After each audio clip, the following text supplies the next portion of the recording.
Hi, and welcome. You're listening to the X22 Report. My name is Dave, and this is episode 767A, and today's date is September 16th, 2015, and the title of this episode is The Economic Indicator Show. We are headed for a big crash. Now, before I get started, I just want to make an announcement. The interview with Craig Hemke is uploaded now to the X22 Report Spotlight YouTube channel, so you can go right over there and take a look at it, or you can come over to the x22report.com site. Scroll down a little bit, you'll see it on the right-hand side. You can view it right from there. Let's get right into the economic collapse financial news. Now, we have one more day until the Fed meeting, which is going to happen on Thursday. We see the Chinese, the European markets, all pushing the market up as high as it could possibly go. The United States tried to do this. They had the high-frequency traders, the plunge protection team, trying to push this market back up. They're doing the best they can. But we see it's not working. And they'll keep trying because they want this market to go higher, to show everyone that we are in a recovery. But we know we're not in a recovery. And we've been looking at many of these indicators to show that this recovery is non-existent. I mean, let's go back to 2008 here with the Eurozone. They had a bailout, and the Eurozone governments have recovered less than half of their financial aid provided to banks since the global financial crisis. So right now, they have not received back the money they laid out, they borrowed to help these banks. Now, why is that? If the banks are doing so well, we're in this Eurozone recovery, we're in this U.S. recovery, what's the problem? And we can see right now that this is a very big concern of the central banks because the 40% recovery rate so far is low by international comparison, and risks remain as outstanding guarantees are worth about 2.7% of Eurozone's GDP. And we are seeing at this point markets, countries, economies around the world all starting to falter. I know we had the high prices in Canada where the housing market was booming. Australia, we know the housing market is booming. Prices have gone crazy. And again, why is this? Well, from free money, from foreign investors coming in, purchasing the homes, driving the prices up to show that we are in this incredible recovery. But this is coming to an end, even in Australia. Right now, the Chinese purchases of Australian property have dropped significantly in the past month.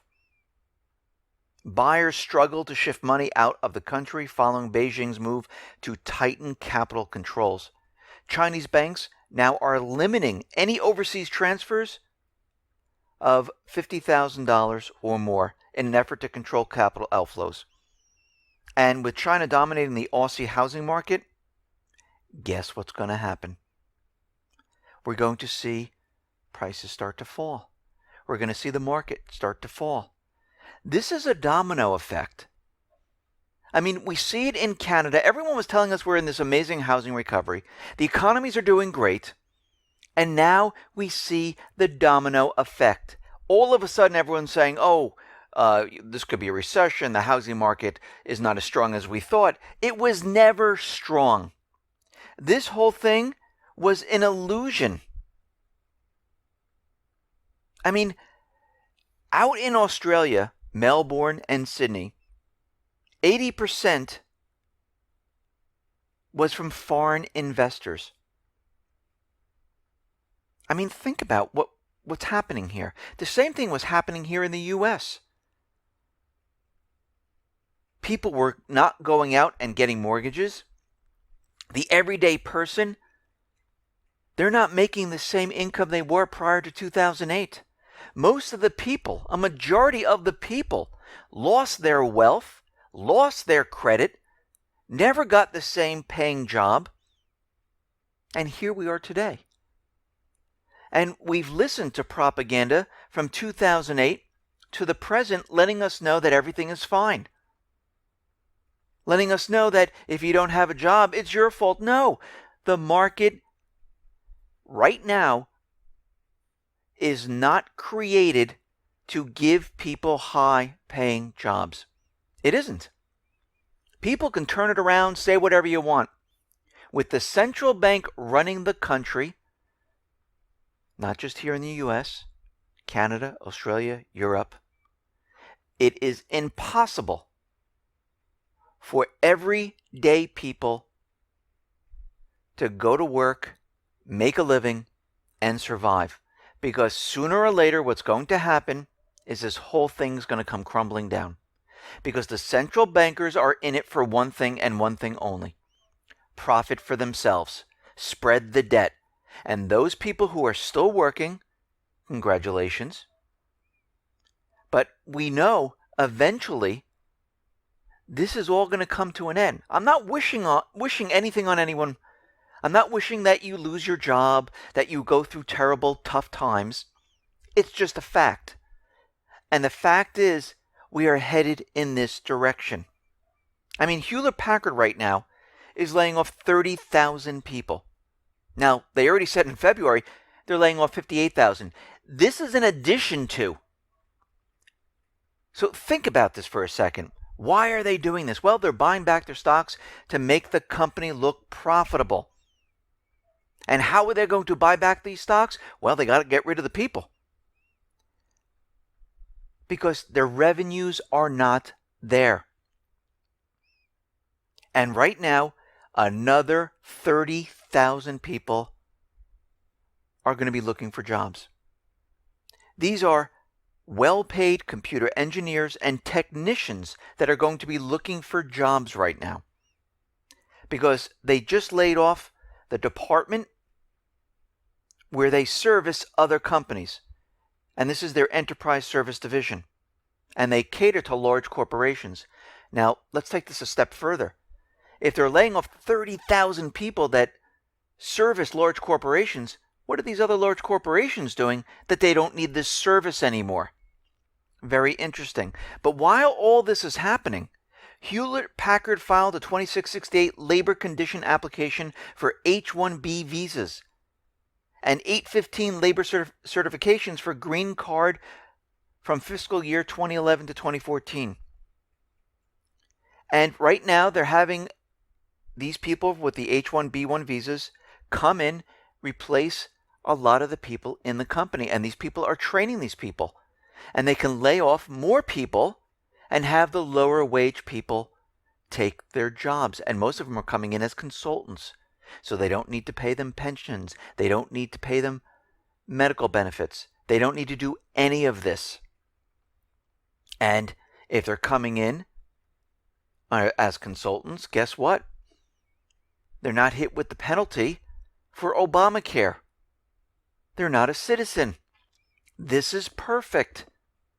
Not for the everyday American, but for the elite, for the corporations, for the central bankers. You can see what they're doing here. While this is happening, the everyday American is sliding further and further into poverty. 46.7 million Americans live in poverty. We are back to 1989 levels. According to the just released Census Bureau annual report on income and poverty, in 2014 the official poverty rate was 14.8% as a result of a record 46.7 million Americans living in poverty. This is the fifth consecutive year since the end of the recession that the number of impoverished Americans has barely not budged. What a recovery we're in.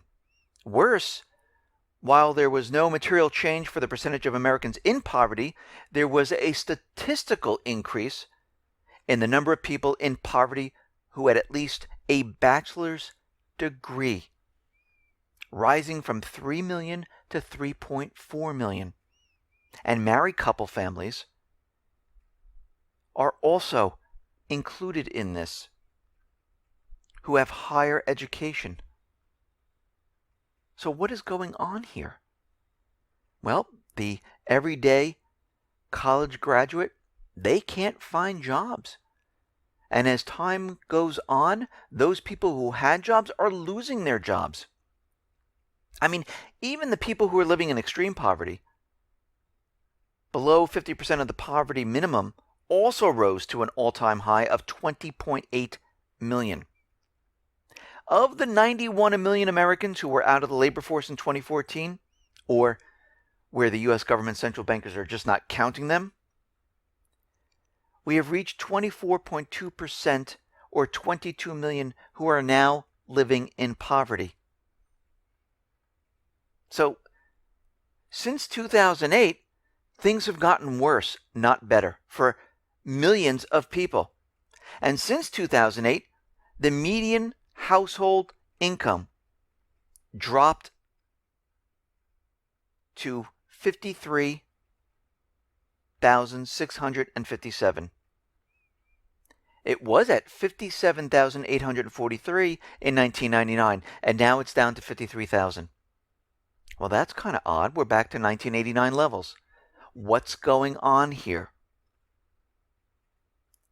So, if income is continually dropping, people are pushed into poverty because there's just no jobs, no high-paying jobs, this economy is no way in any shape or form in a recovery. Now, if we look at the housing market, and I've been tracking this all around the country, the Northeast, the South, the Midwest, the West, and I see it starting to spread right now. But what's very interesting right now, mortgage applications fell by 17% this week. Now, if we're in this recovery and things are booming, this is absolutely awful. The following week was 7.2%. This is the biggest 2-week drop since January of 2015, during that cold weather months. But we don't have the cold weather right now, so what's going on? And we know the spring and summer were a hot season for real estate. We're coming out of that right now. So things are really going to start to degrade. The mortgage applications right now have not been weaker since 2000. We're back to those levels. It's even worse than in 2009. 2010. This is absolutely awful. But the home builders, the National Association of Home Builders, their sentiment, their confidence is rising. They think everything is fine. The last time this happened where the National Association of Home Builders' confidence continually rose like this, real estate collapsed. We're in the same exact pattern right now. And if you look at this, mortgage applications are falling, but their confidence is continually going up. Home furnishing, those stores, sales are down. Makes no sense. Those stores that supply construction equipment, those stores are down. Lumber prices are down. What's wrong with this picture? It seems we have a disconnect once again. And we understand that this economy is no way, from all the indicators that we're looking at, is no way in a recovery whatsoever. They can spin this all they want, but we know the truth. We know what we see, we know what we feel, and we really know what's going on right now. We see the stock market fluctuating. We see gold prices continually being suppressed. Right now, JP Morgan, their vault is one withdrawal away from running out of deliverable gold. Right now, they have about 163 ounces of registered gold. This is the lowest in COMEX history. The decline was JP Morgan, which saw not only 122,000 ounces of eligible gold being withdrawn. This amounts to only 335 kilograms of gold, or just about 27 bricks of gold that can be delivered. That's all they have left. So we're in a bind here. We're in trouble. And this economy is heading towards a crash. But let's go back in time, and we're going to look at student loans, food stamps, federal debt, money printing, health insurance costs, labor participation, workers' share of the economy, median family income, and home ownership. Let's look at all these different things compared from 2008 to now, and let me know if you think things are actually getting better. Student loans. Back in 2008, students had about $110 million worth of loans out. That's how many loans that were taken out. As of right now, it's about $690 million of student loans that were taken out. Now again, they can't pay this back. The student loan market is in a bubble. There's a problem there. Food stamps back in 2008. We hit about $30 million worth of food stamps. Today, at present, we're at $75 million worth of food stamps. So more people are on food stamps. Doesn't seem like it's getting better, does it? If we look at the federal debt, a percent of GDP, back in 2008, we were about 62% of GDP. Where are we today? About 103, 102% of GDP. It's not getting better, is it? Money printing from the central bank. In 2008, we're about $800 million worth of money printing. Well, we're almost at 3.6 trillion worth of money printing right now, and it's continually going up and up and up. Health insurance costs.